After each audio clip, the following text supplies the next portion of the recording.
tugaye ikaze ku kibuga cy'imirwano ikomeje guhanganisha M23 ndetse na FARDC. Ni amakuru agezweho ndetse n'ibikomeje gutangazwa muri Repubulika Iharanira Demokarasi ya Kongo. Ni nyuma y'uko President Antoine Felix Tshisekedi Tshilombo agiye mu nama ya African Union agaterwa akatsi ndetse kandi tegekwa ko agomba guhagarika imirwano ndetse n'ibitero bitandukanye agaba kuri mu 23 ndetse kandi impunzi zose z'abanyekongo ziri muri Uganda ndetse no mu gihugu cy'u Rwanda ategekwa kuzicyura kandi ku mahoro. Nanone kandi muri Repubulika Iharanira Demokarasi ya Kongo muri iyi mirwano ni nako amakuru mabi ku bacanshuro bawe na bitabashwe na President Tshisekedi nabo ubwabo amakuru y'incamugongo akomeje kuba menshi ndetse amakuru atangira kubereka umuryango nayo akomeje kuzamuka. Ariko nanone tugiye gukomeza turebere hamwe bikomeje kuvugwa kuri aba bacanshuro bawe na group bakomeje gufasha by'umwihariko FARDC igisirikare cya leta ya Repubulika ya Demokarasi ya Kongo guhangana na M23 mu rugamba bakomeje guhanganamo muri Kicanga Bwiza ndetse na territoire ya Masisi. Tubaye ikaze niba rugambira banye natwe urebe hepfo y'ibyo kandi subscribe byo turushaho kubana umunsi ku munsi kandi amakuru yacu ajya kugeraho mu bambere.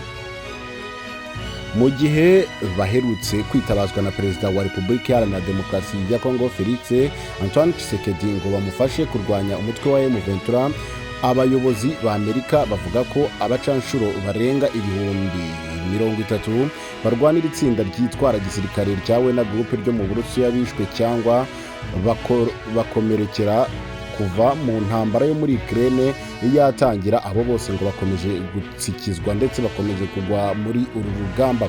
Ku rundi ruhande kandi abayobozi bo mu butasi bw'Ubwongereza bagereranyije ko abasirikare basanzwe b'Uburusiya n'abarwanyi bo mu itsinda ryawe bashobora kuba bamaze kwicwamo cyangwa gukomerekeramo abari hagati y'ibihumbi 175 n'ibihumbi 200, barimo n'abapfuye bari hagati y'ibihumbi 40 na 60.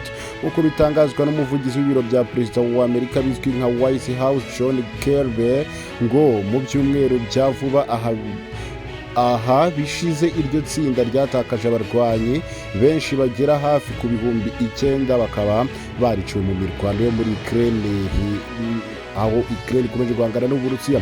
Itsinda ryawe na groupe ryakuye abarwanyi benshi mu bahoze ari imfungwa zo mu magereza yo mu Burusiya ndetse Kirby yavuze ko benshi mu bishwe cyangwa bagakomereka bari imfungwa zisanzwe zarahamijwe ibyaha zitahawe imyitozo ya gisirikare.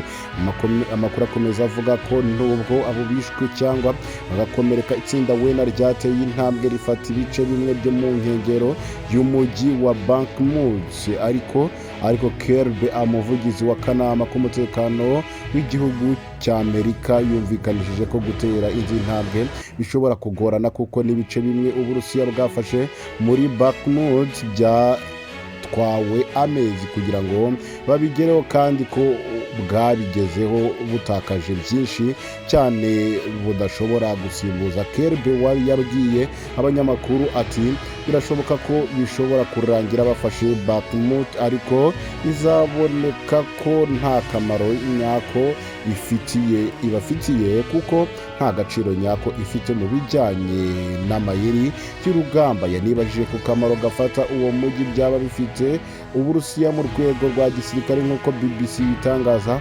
Umwe mu mirwano ikaze cyane yo muri iyi ntambara imaze igihe ibera mu nkengero z'uwo mujyi mu burasirazuba bwa Ukraine, aho abacanshuro bo mu itsinda ryawe na group biganje mu bikorwa by'Uburusiya byo gushaka kuwufata. Igisirikare cya Ukraine kivuga ko abarwanyi bo mu itsinda cyawe naboherejwe mu bitero ari benshi kandi ahantu n'imirambi ku butaka usanga nyine aba barwanyi batahashobora.